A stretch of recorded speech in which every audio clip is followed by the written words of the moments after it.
اللہ الرحمن الرحیم ایاک نعبد و ایاک نستعین سے ماقبل سے ربط بیان کیا کہ غیبت کے بعد پھر خطاب کیسے آیا. اس کے بعد ایا ضمیر کے بارے میں بتا ایاک ایاک نعبد میں لفظ عبادت ہے, عبادت سے نعبدو ہے اور استعانت سے نستعینو ہے. تو عبادت استعانت کیا ہے اس کو بتایا. والعبادت اقصی غایت الخضوع والتذلل. خضوع کا معنی عاجزی, تذلل کا معنی تابعدار ہونا, فرمانبردار ہونا. غایت کا معنی حد اور نہایت. اقصی قصا اقصو سے دور ہونا. اقصی کا معنی انتہائی دور, یعنی دوری کی آخری حد. تو عبادت کے معنی عاجزی اور تابعداری کی آخری حد, اور اسی سے ہے طریق معبد اے مذلل, پامال راستہ, یعنی جو بہت زیادہ تابع کر لیا گیا ہو, بہت زیادہ اس پہ چلا جاتا ہو, اس کو معبد کہتے ہیں. اور صوب ذو عبدہ, مضبوط کپڑا. اذا کان فی غایت الصفاقہ, جب بہت زیادہ گف ہو, گف بنا گیا ہو بنسبت اس کے جو ہلکا ہو, تو جو مضبوط بنا ہوا ہوگا تو وہ زیادہ چلنے والا ہوگا, زیادہ تابع ہوگا. اب چونکہ عبادت کا معنی اقصی غایت الخضوع و تذلل ہے, عاجزی اور تابعداری کی آخری حد. وَلِذَلِكَ لَا تُسْتَعْمَلُ إِلَّا فِي الْخُضُوعِ لِلَّهِ تَعَالَى. اس کا مطلب خود مصنف نے بیان کیا کہ یہ مطلب نہیں ہے کہ اس کا اطلاق صرف اللہ ہی کے لیے ہوتا ہے, کہ اس پر اعتراض وارد ہو کہ انکم وما تعبدون من دون اللہ حسب جہنم ہی آیا, لا اعبد ما تعبدون یہ بھی آیا, تو غیر کے لیے بھی اس کا اطلاق جو آیا ہے. تو لا تستعملوا سے مراد یہ ہے کہ شرعاً اور عقلاً باری تعالیٰ کے علاوہ کی عاجزی میں اس کو عمل میں لانا جائز نہیں. تو شرعاً اور عقلاً آخری حد عاجزی و تذلل کی سوائے باری تعالیٰ کے اور کسی کے لیے جائز نہیں. اب یہ سوال ہے کہ کہاں تک ہو تو اس کو کیا صورت ہوگی تو اس کو خضوع اور تذلل کی, عاجزی اور تابعداری کی آخری حد کہا جائے گا. اگر یہ کہتے ہیں کہ سجدہ کر لیں تو سجدہ ہوگا تو آخری حد پائی جائے گی, تو اس پر یہ کلام ہے کہ اب قیام اور قعود اور رکوع یہ سب عبادت سے خارج ہو جائے گا. حالانکہ ایک نمازی میں یہ سب پایا جاتا ہے, جیسے نماز میں سجدہ ہوتا ہے ویسے قیام, قعود, رکوع, سجود, رکوع بھی ہوتا ہے. تو اگر سجود ہی کا نام عبادت ہے تو باقی سب عبادت سے خارج ہو جائیں گے. ایک دوسرے روزہ, تو روزہ میں تو سرے سے سجدہ نہیں ہے. ایسی زکوٰۃ, اس میں بھی سجدہ نہیں ہے, تو یہ سب بھی عبادت سے خارج ہو جائیں گے. تو اقصی غایت الخضوع و تذلل کی حد کیا ہے, کیا صورت پائی جائے تو کہا جائے گا کہ یہ عاجزی اور تابعداری کی آخری حد ہے.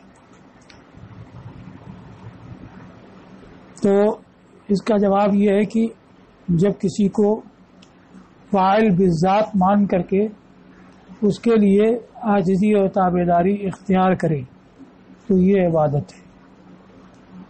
تو اب رب تعالیٰ کو فاعل بالذات مان کر کے اگر اس کے لیے قیام کرے تو بھی عبادت ہے, قعود کرے تو بھی عبادت ہے, روزہ رکھے زکوٰۃ دے تو بھی عبادت ہے. اور اگر فاعل بالذات نہیں مانتا ہے اور سجدہ بھی کرے تو عبادت نہیں ہوگا. جیسے فرشتوں نے حضرت آدم علیہ السلام کو سجدہ کیا لیکن ان کو فاعل بالذات نہیں مانا تو یہ عبادت نہیں ہے, محض تعظیم ہے. ایسے حضرت یوسف علیہ السلام کے ماں باپ اور بھائیوں نے ان کے لیے سجدہ کیا, خروا لہ سجدا, لیکن ان کو فاعل بالذات نہیں مانا, محض تعظیمت سجدہ کیا, تو یہ عبادت نہیں ہے. ہاں یہ ہے کہ اور یہ اگلی شریعتوں میں جائز تھا یعنی تعظیم کے لیے کسی کے سامنے سجدہ کرنا یہ جائز تھا. ہماری شریعت میں سجدہ تعظیمی احادیث مشہورہ کی وجہ سے منسوخ ہو گیا. الزبدۃ الزکیہ فی تحریم سجود التحیہ میں اعلیٰ حضرت نے 40 حدیثیں اس موضوع پر نقل کی ہیں اور 150 فقہی عبارتیں پیش کی ہیں کہ غیر خدا کے لیے سجدہ تعظیمی جائز نہیں، حرام ہے.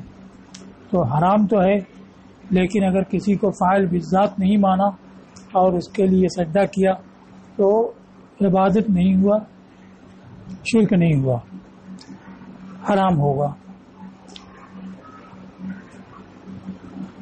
اب لفظ استعانت ہے، یہ باب استفعال سے ہے، اس کی خاصیت ہوتی ہے طلب ماخذ.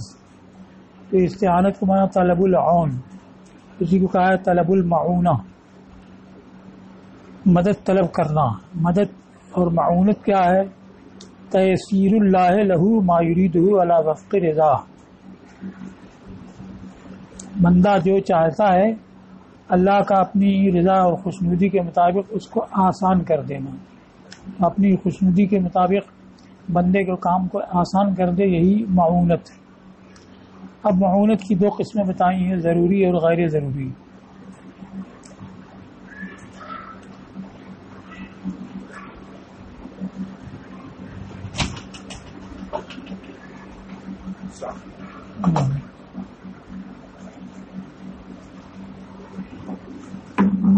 معونت یا تو ضروری ہے یا غیر ضروری ہے.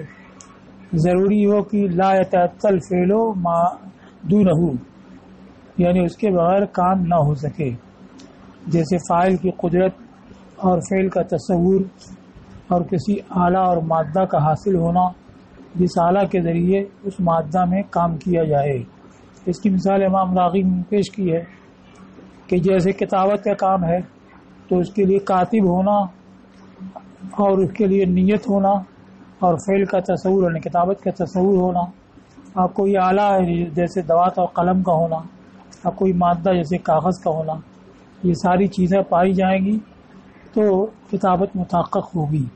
تو یہ ضروری ہے کہ اس کے بغیر فعل نہیں ہو سکتا ہے. وعند استجماعها، اور ان سب کے جمع ہونے کے وقت، یعنی جب یہ ساری باتیں پا لی جائیں تو اس وقت آدمی استطاعت سے موصوف ہوتا ہے، یعنی اس کو قوت ہے کہ اس کام کو انجام دے، اور یہ صحیح ہوتا ہے کہ وہ فعل کا مکلف بنایا جائے. تو اب فعل کی بجاوری کے لیے جو بھی ضروری اسباب ہیں وہ حاصل ہو گئے تو آدمی کی استطاعت پا لی گئی اور اس کو اس کام کا مکلف بنایا جا سکتا ہے. اور غیر ضروری تحصیل ما یتیسر بہ الفعل ویسہل، اس چیز کو حاصل کرنا جس سے کہ کام آسان ہو جائے اور سہل ہو جائے. جیسے پیدل چلنے پر قدرت رکھنے والے کے لیے سفر میں راحلہ یعنی سواری، تو جب پیدل چلنے پہ وہ قادر ہے تو سواری ہونا اس کے لیے ضروری نہیں کہ اس کے بغیر بھی وہ چل سکتا ہے. لیکن سواری کی شرط رکھی گئی جیسے کہ سفر حج میں، تو یہ معونت غیر ضروریہ ہے، یعنی اس سے فعل آسان ہو جاتا ہے. اور یقرب الفاعل الی الفعل، جس سے فعل آسان اور سہل ہو جائے یا فاعل کو فعل سے قریب کر دے اور اس پر برانگیختہ کرے، تو یہ آسانی والی چیز ہے. اور یہ قسم وہ ہے جس پر صحت تکلیف موقوف نہیں ہے کہ اگر آسانی نہ فراہم ہو اس کے بعد بھی انسان کو مکلف بنایا جا سکتا ہے. لیکن اللہ تعالیٰ نے جن چیزوں کا مکلف بنایا ہے وہ ایسی ہی ہے کہ انسان ان کو آسانی سے ادا کر سکے. تو یہ 2 قسمیں ضروری اور غیر ضروری بیان کر دی ہیں. اب اس میں جبریہ قدریہ دونوں اسی آیت سے استدلال کرتے ہیں. جبریہ کا عقیدہ یہ ہے کہ انسان مجبور محض ہے. وہ کہتے ہیں کہ اگر مجبور محض نہیں ہوتا تو استعانت کا کوئی مطلب ہی نہیں ہوتا. جب فاعل مستقل ہے اپنے کام کو انجام دینے میں مدد لینا بے سود ہے. اور قدریہ یہ کہتے ہیں کہ جب فاعل کو قدرت حاصل ہوگی تبھی تو مدد چاہے گا. تو اس سے معلوم ہوتا ہے کہ بندہ مستقل ہے اور مزید قوت کے لیے مدد چاہتا ہے. تو مصنف نے بیان کیا کہ 2 قسم کی مدد ہوتی ہے.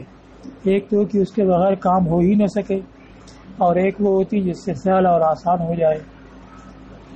اور یہ دونوں قسمیں وہ ہیں جن کی انسان کو حاجت ہوتی ہے.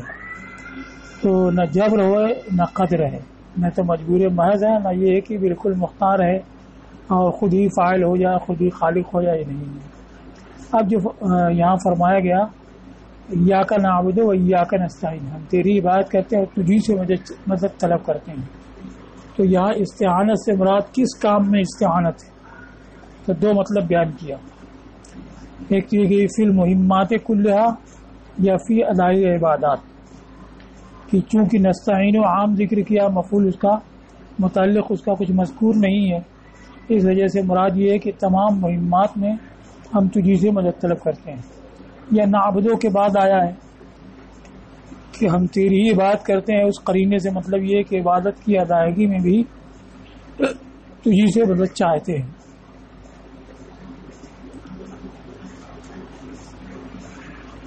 اور اسی کے لحاظ سے اہدنا الصراط المستقیم کی تفسیر بھی ہے. اب یہاں پر نعبدو اور نستعینو متکلم مال غیر کا صیغہ ہے، تو نعبدو اور نستعینو میں نحنو کی ضمیر ہوگی.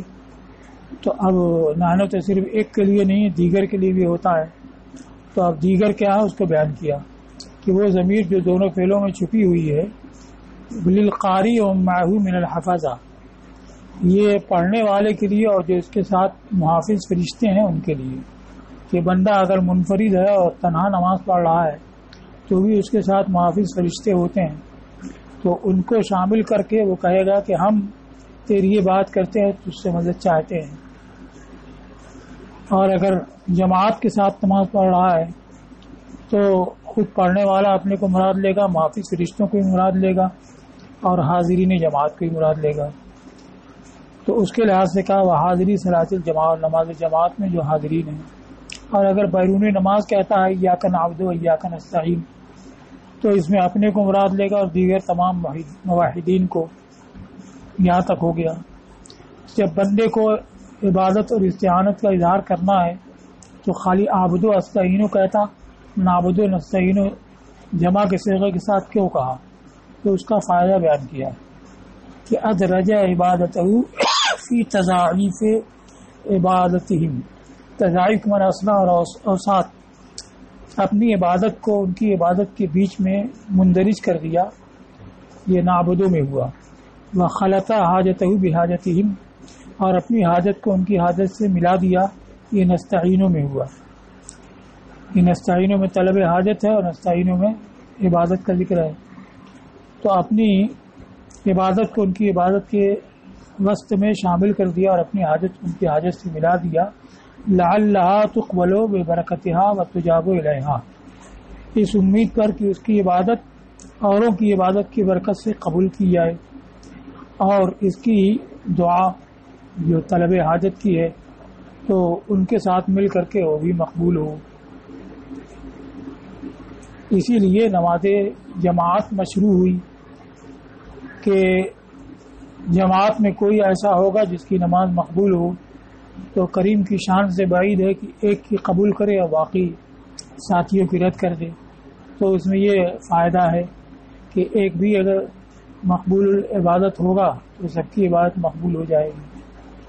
اب یہ بیان کیا کہ ایاک نعبدو، ایاک مفعول بہی یہ پہلے آیا، نعبدو کا اصل اس کی تھی کہ پہلے فعل ہو اس کے بعد مفعول بہی ہو. نعبدو میں فاعل دونوں ہو گئے، اب کا مفعول بہی یہ بعد میں ہوتا، لیکن بجائے اس کے مفعول بہی پہلے آیا.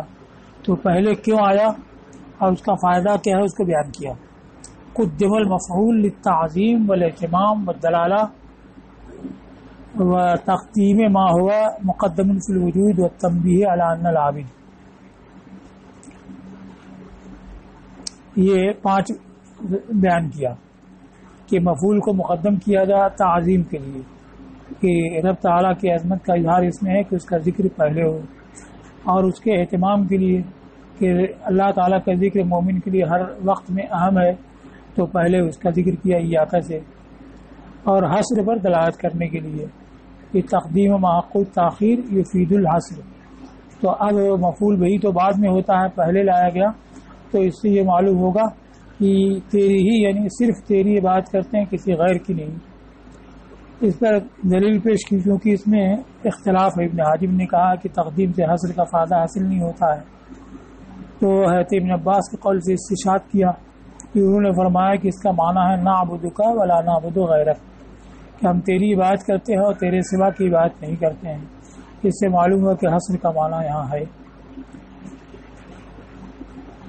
چوتھا یہ کہ ذات باری تعالی بندے پر اور بندی کی عبادت پر مقدم ہے، تو اس کا ذکر بھی مقدم ہوا تاکہ وضع جو ہے یہ طبع کے موافق ہو، اور اس کے مقدم رکھنے کے لیے جو وجود میں مقدم ہے۔ پانچواں کہ نعبدو کا ہوتا تو پہلے تو نعبدو فعل فاعل، تو اس میں متکلم کی نظر عبادت کی طرف اور اپنی ذات کی طرف ہوتی، اور ایاکا جب پہلے آ گیا تو متکلم کی نظر پہلے معبود کی طرف ہوگی۔ تو اس میں اس بات پر تنبیہ ہے کہ عابد کو یہ چاہیے کہ اس کی نظر اولاً اور بالذات معبود کی طرف ہو، اور پھر اس سے منتقل ہو کر کے عبادت کی طرف ہو۔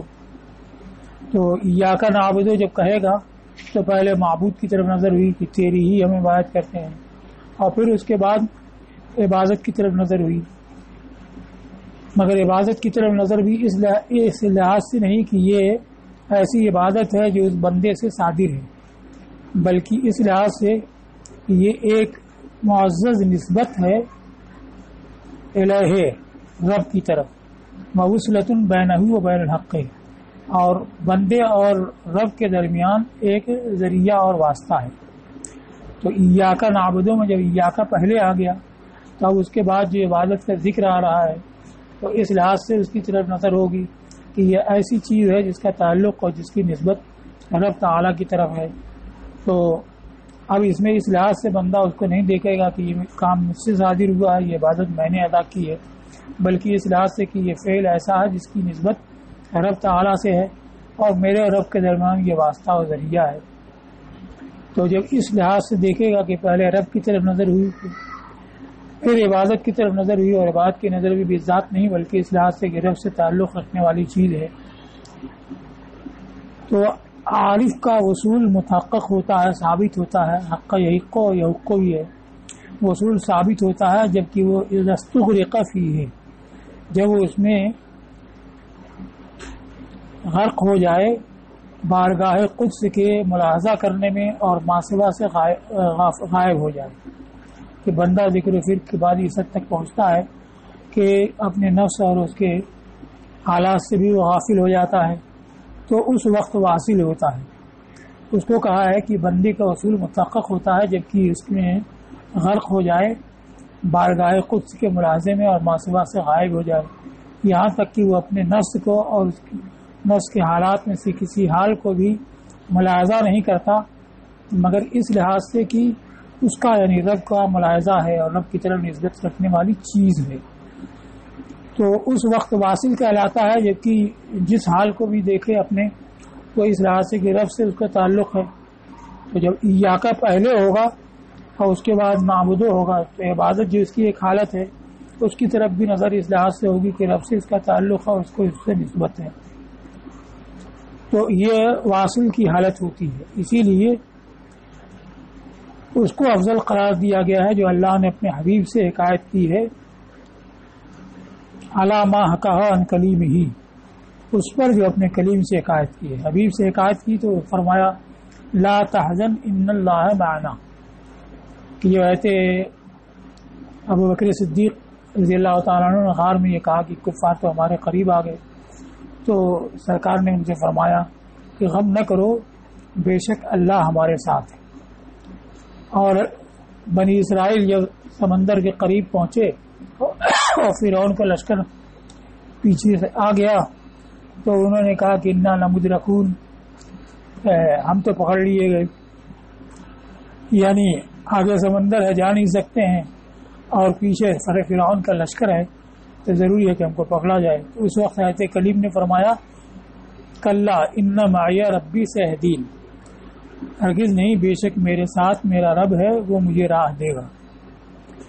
فرق کیا ہے کہ حضور کے قول میں ان اللہ معنا ہے، یعنی رب کا ذکر پہلے ہے اور معیت کا ذکر بعد میں ہے، تو اولا و بالذات نظر رب کی طرف ہوئی اور معیت اور اپنے ساتھ ہونے کی جو ایک حالت ہے اس کی طرف نظر بعد میں ہوئی۔ آیت کلیم کے قول میں کیا ہے، ان معیہ پہلے ہے اور ربی بعد میں ہے۔ دوسرے یہ کہ حضور کے قول میں اس میں جلالت کا ذکر ہے، یعنی نفس ذات کا یہ تمام صفات کی جامع ہے، تو ان کی نظر اصل ذات کی طرف ہوئی، اور رب ایک صفاتی نام ہے تو ان کی نظر صفت کی طرف ہوئی۔ بہرحال جو حضور نے ان اللہ میں اس میں جلالت کو پہلے رکھا معنی بعد میں، تو یہ بہتر قرار دیا گیا اس سے جو آیت موسیٰ علیہ السلام نے معیہ ربی کہا کہ معیہ پہلے رکھا ربی بعد میں کہا، تو اس وجہ سے یا کا جب پہلے ہوگا تو اس سے ثابت ہوگا کہ بندے کی نظر اولاً و بالذات معبود کی طرف ہے، پھر اپنی عبادت کی طرف، وہ بھی اس لحاظ سے کہ رب کی طرف نسبت اور تعلق رکھنے والا فعل ہے، نہ اس لحاظ سے کہ اس سے ثابت ہے۔ ایاک نعبد و ایاک نستعین، ایاک نعبد و نستعین بھی ہو سکتا تھا، مگر ایاک دوبارہ آیا تو ضمیر ایاک کو مقرر کیا للتنصیص علی انہ المستعان بہ لا غیر، اس پر نص کرنے کے لیے کہ وہی ہے جس سے مدد طلب کی جاتی ہے، کوئی اور نہیں۔ کہ ایاک نعبد ہوتا و نستعین ہوتا تو نستعین کا مفعول کچھ اور بھی نکالا جا سکتا تھا کہ ہم تیری عبادت کرتے ہیں اور مدد طلب کرتے ہیں، کس سے، یہ دوسرا بھی ہو سکتا ہے، لیکن جب ایاک دوبارہ آ گیا تو تصریح ہو گئی کہ مدد طلبی بھی تجھی سے ہے۔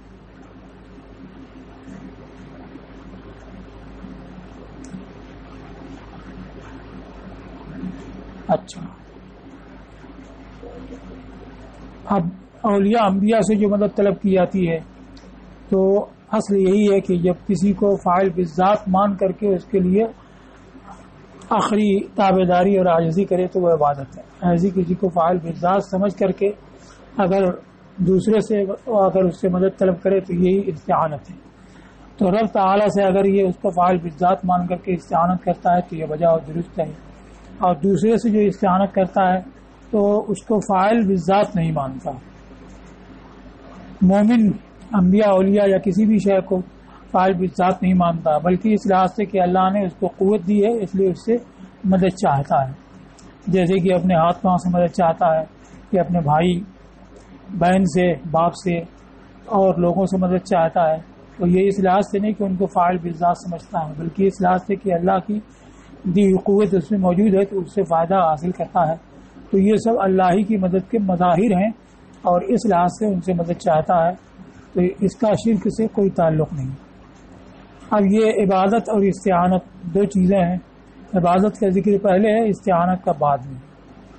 اس کو کہا ہے کہ عبادت کو استعانت پر مقدم کیا گیا تاکہ آیتوں کے اواخر باہم موافق ہو جائیں، لیکن فاصلہ کی رعایت یہ بذات خود نقطہ نہیں ہے، بلکہ اصل یہ جیسا کہ عبدالقاہر جرجانی نے کہا کہ کلام کو اس کی اصل طبیعت پر رکھ دیا جائے، اس کے بعد موافقت ہو جائے تو بہتر ہے، نہ اس کے لیے کہ موافقت کے لیے فاصلہ کی رعایت کے لیے یا نثر میں قرآن کے علاوہ نثر میں سجا کی رعایت کے لیے تقدیم تاخیر کی جائے، تو اس کے ساتھ اصل کوئی اور نقطہ ہوگا تو اس کو آگے بیان کیا ہے تاکہ آیتوں کے اواخر موافق ہو جائیں کہ نستعین ہے، مالک یوم الدین ہے، ان دونوں موافقت ہے، ویسی مستقیم ہے اس میں بھی موافقت ہے۔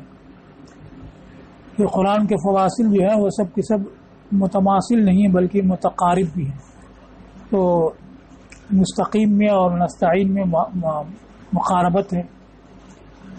اس کو کہا وَيُعْلَمَ مِنْهُ، یہ بات کو استعانت سے مقدم کیا تاکہ آیتوں کے اواخر موافق ہو جائیں، اور اس سے یہ معلوم ہو کہ وسیلہ کو طلب حاجت پر مقدم کرنا اجابت کا زیادہ داعی ہے، یعنی عبادت رب کی ایک وسیلہ اور ذریعہ ہے اور استعانت میں طلب حاجت ہے، تو استعانت جو طلب حاجت ہے اس سے پہلے عبادت کو رکھا کہ جو وسیلہ ہے کہ وسیلہ پہلے ہوگا پھر اس کے بعد طلب حاجت ہوگی، تو اس میں اجابت کی زیادہ امید ہے، اسی لیے دعا سے پہلے صدقہ خیرات کرے، کوئی عمل خیر کرے پھر دعا کرے تو مقبولیت کی زیادہ امید ہوتی ہے، تو ہاں عبادت کو پہلے رکھا، استعانت کو بعد میں رکھا۔ دوسری وجہ جس کو اور لوگوں نے بیان کیا ہے اس کو کہا واقول، اور میں یہ کہتا ہوں کہ جب متکلم نے عبادت کو اپنی ذات کی طرف منسوخ کیا نعبدوں میں، ہم تیری عبادت کرتے ہیں، اور ہمیں ذالک توجہن، جیم پہلے بعد میں ہاں، توجہن و اعتدادا منہ بما یصدر عنہ، یہ متکلم نے عبادت کی نسبت اپنی ذات کی طرف کی تو اس نے وہم پیدا کیا خوشی اور اسے شمار کرنے کا جو اس سے صادر ہے، یعنی اپنی بات پر مگن ہے اور اس کو اہمیت دیتا ہے اور قابل اعتبار رکھتا ہے، اس لیے نعبدو کہہ رہا ہے۔ تو یہ نعبدو کہنے سے کہ اپنی بات کو شمار قطار میں رکھتا ہے، یہ وہم پیدا ہوتا ہے۔ تو اس کے بعد نستعینو ذکر کر دیا، اس عبادت کی ادائیگی بھی تیری مدد کے بغیر نہیں ہو سکتی ہے، کہ ہم عبادت کی ادائیگی کرتے ہیں تو تیری مدد ہی سے۔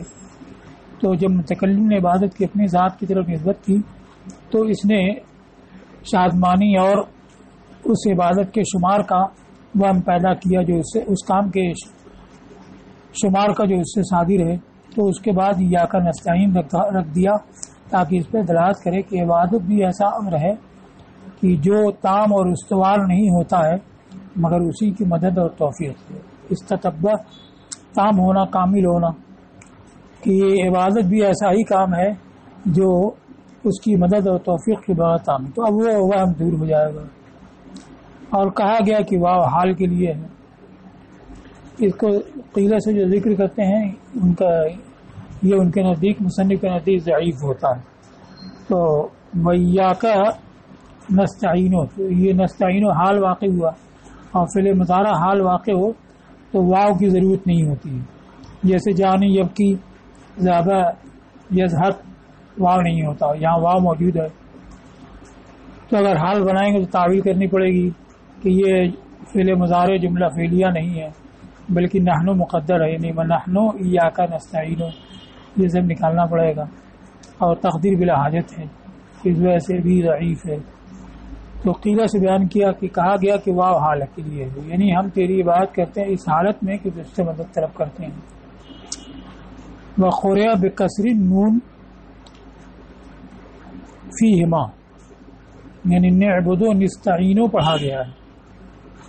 یہ بنی تمیم کی لغت ہے، اس لیے کہ یہ لوگ بنی تمیم حروف مضارع کو یا کے علاوہ حروف مضارع کو کسرہ دیتے ہیں جبکہ اس کے بعد والا مضموم نہ ہو، کیونکہ اس کے بعد والا جب مضموم ہوگا تو ثقیل ہو جائے گا، کسرہ سے ضمہ کی طرف جانا پڑے گا، جیسے تقولو میں تقولو نہیں کہتے، تعدو میں تعدو نہیں کہتے ہیں، کہ کسرہ سے ضمہ کی طرف جانا ثقیل ہے۔ اس کے علاوہ وہ کہتے ہیں جیسے تسمعو ہے تو تسمعو، تفتحو ہے تو تفتحو، یہ ان کے لغت پر یہاں پر ایک شاذ قرات ہے نعبدو اور نستعینو ہی۔ مستقیم، ہمیں سیدھے راستے کی ہدایت کر، یہ جملہ جو ہے فصل کے ساتھ آیا ہے، یعنی کوئی حرف عطف نہیں ہے، ایاک نعبدو و ایاک نستعین اہدنا، اس کے بعد آیا فصل کے ساتھ۔ تو اس وجہ سے کہ پہلے جو نستعین و مذکور ہے اسی کا یہ بیان ہے، اس وجہ سے بیان اور مبین کے درمیان فاصل نہیں ہوتا ہے، حرف عطف نہیں ہوتا ہے، تو یہاں بھی حرف عطف نہیں ہے۔ اب ربط کیا ہے دونوں میں، اس کو بیان کیا کہ نستعینوں میں دو احتمال ذکر کیا تھا کہ نستعینوں سے مراد ہے کہ ہم تجھی سے مدد چاہتے ہیں فی المہمات کلہا، کہ تمام مہم اہم امور میں ہم تجھی سے مدد چاہتے ہیں۔ دوسرے کی خاص عبادت کے قرینے سے فی ادائی العبادات، کی عبادات کی ادائیگی میں ہم تجھی سے مدد چاہتے ہیں۔ اب اسی کا جب یہ بیان ہے تو پہلی جگہ عام مراد لیا جائے اور یہاں بھی عام مراد لیا جائے تو دونوں میں موافقت و مناسبت ہوگی، یعنی ہم تمام مہمات میں تجھی سے مدد چاہتے ہیں اس طرح سے کہ ہر معاملے میں طریق حق کی ہمیں ہدایت فرما، اہدنا طریق الحق فی کل شیء، تو وہ عام ہوا، یہ بھی عام ہوا۔ دوسرے کہ وہاں خاص مراد لیا جائے یعنی ادائے عبادت، اور یہاں بھی خاص مراد لیا جائے وہ ہے ملت اسلام، کہ ادائے عبادت میں ہم تجھی سے مدد چاہتے ہیں اس طرح سے کہ ہمیں ملت اسلام کی ہدایت فرما، کہ جب ملت اسلام کی ہدایت ہوگی تو عبادت ہماری صحیح اور استوار ہوگی۔ تو وہاں عام اور یہاں بھی عام، یا وہاں پر خاص مراد لے اور یہاں بھی خاص مراد لے، دو ہو گیا۔ تیسرا یہ کہ پہلی جگہ عام مراد لیں اور یہاں پر خاص مراد لیں، کہ نستعینوں سے مراد ہم تمام مہمات میں تو اس سے مدد چاہتے ہیں، اور صراط مستقیم سے مراد طریق اسلام، اس طرح سے کہ ملت اسلام کی ہمیں ہدایت فرما۔ تو یہ تیسرا جو ہے یہ خاص ہو گیا۔ تو اب ہونا چاہیے تھا عام کے ہر معاملے میں ہدایت فرما طریق حق کی، لیکن خاص ذکر کیا جو ملت اسلام ہے، کہ ملت اسلام کی ہدایت جب حاصل ہو جائے گی تو معاش اور معاد کے تمام امور استوار ہو جائیں گے۔ تو اس کے لحاظ سے کہا کہ یہ بیان ہے اس مدد کا جو مطلوب ہے۔ گویا فرمایا کیفا اعینکم، کیسے مدد کروں؟ تو عرض کیا کہ اہدنا، ہمیں ہدایت دے طریق حق کی ہر امر میں، یا ہدایت دے ادا عبادت میں ملت اسلام کی، یا ہمیں تمام مہمات میں ہماری مدد فرما اس طرح سے کہ ہمیں ملت اسلام کی ہدایت فرما۔ تو افراد لما هو المقصود العظم، تو اس میں تمام میں سے جب پہلی جگہ عام مراد ہوتی یہاں بھی عام ہونا چاہیے، مگر عام میں سے خاص کو ذکر کیا وہ ملت اسلام، تو اس کو تنہا لانا ہے جو مقصود اعظم ہے، کہ اگر یہ حاصل ہو جائے تو سبھی امور استوار ہو جائیں گے۔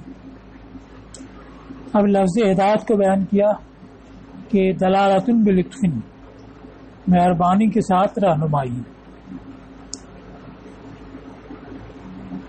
اسی لیے اس کا استعمال خیر ہی میں ہوتا ہے۔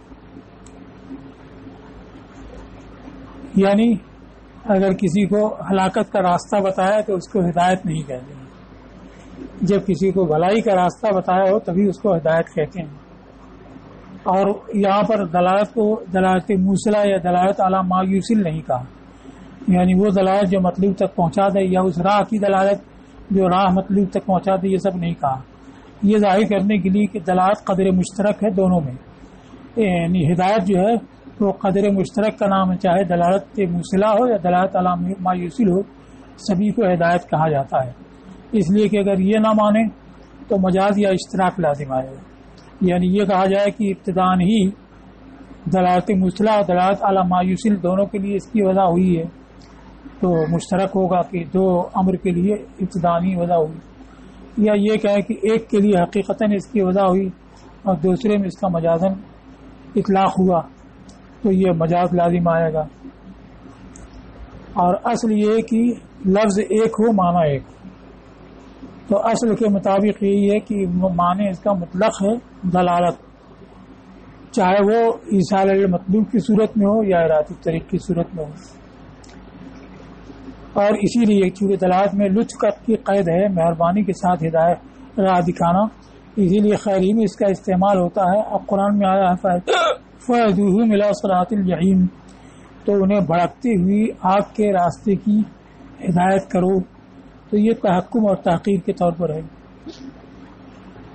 اسی سے ہدیہ ہے، ہدیہ کا معنی تحفہ، تو چونکہ یہ محبت اور مودت کی راہ دکھاتا ہے اور اس کا ذریعہ اور سبب بنتا ہے، اس لیے اس کو ہدیہ کہا گیا۔ اور اسی سے حوادی الوحش، تو وحشی جانوروں میں جو آگے آگے ہوتے ہیں ان کو حوادی کہتے ہیں، جیسے نیل گایوں کا گلہ ہو اور جو نیل گائے آگے ہو اس کو ہادیہ کہتے ہیں۔ تو اس لحاظ سے کہ بقیے کے لیے وہ رہنما ہوتی ہے، ان کو راہ بتانے والی ہوتی ہے۔ اور اسی سے حوادی الوحش ہے لمقدمات، یا وحشی جانوروں میں سے آگے رہنے والوں کے لیے۔ اور فعل اس سے ہدا ہے۔ اب فعل کو بتایا کہ اصل یہ ہے کہ متعدی ہو لام کے واسطے سے یا الہ کے واسطے سے، تو یہ ہدا میں اصل ہے۔ جیسے یہ ہدی للتی ہے اقوم، لام کے آیا یہ ہدی الی الصراط واللہ یہدی من یشاء الی صراط مستقیم، الہ کے ساتھ آیا، تو اصل تو یہی ہے، لیکن صلہ حذف کر کے فعل کو متعدی بنفس ہی کر دیا جاتا ہے مفعول ثانی کی طرف۔ تو یہاں پر وہی ہوا ہے کہ صراط المستقیم یہ مفعول ثانی ہے اور عہد اس کی طرف متعدی بنفس ہی ہو گیا ہے، اور الہ جو صلہ تھا وہ حذف کر دیا گیا ہے. اور یہ بھی نہیں کہا جا سکتا ہے کہ ہدا جب الہ یا لام کے ساتھ ہو تو الہۃ الطریق کے معنی میں ہوتا ہے، یا اور جب متعدی بنفسی ہو تو ایصال المطلوب کے معنی میں ہوتا ہے، بلکہ ہدایت دونوں میں مشترک ہے. اور قرینے کی اس سے تعین ہوتی ہے کہ ایصال المطلوب مراد ہے یا الہۃ الطریق مراد ہے. اور قرآن میں آیا ہے انک لا تہدی من احببت واللہ یہدی من یشاء الی صراط مستقیم. تو ظاہر ہے کہ یہاں مطلوب تک پہنچانا مراد ہے کہ تم جس کو چاہو مطلوب تک نہیں پہنچا سکتے، اللہ پہنچاتا ہے جس کو چاہتا ہے. تو یہاں الہ کے ساتھ آیا اور ایصال المطلوب مراد ہے. اما ثمود فہدیناہم فاستحبوا العمی علی الہدی. تو یہاں ہدینہ کا معنی اگر لیتے ہیں مطلوب تک پہنچا دینا تو اس کے بعد گمراہ ہونا متصور نہیں، لیکن آیا ہے فاستحبوا العمی علی الہدی. تو معلوم ہوا کہ یہاں پر الہۃ الطریق کا معنی راہ ان کو بتا دی گئی اور انہوں نے غلط راہ اختیار کی. تو اصل یہی ہے کہ ہدا لام یا الہ کے ساتھ متعدی ہو، لیکن یہاں بغیر الہ کے آیا تو یہ اس کے ساتھ وہی معاملہ ہوا جو اختارہ کے ساتھ ہوا. اس کے ارشاد واختار موسیٰ قومہ میں، کہ اصل میں واختار موسیٰ من قومی، تو من حذف کر دیا گیا اور قوم کو مفعول بہ بنا دیا گیا. ویسے یہاں الہ حذف ہو گیا اور صراط کو مفعول بہ کر دیا گیا. یہ مفعول بہ ثانی ہے.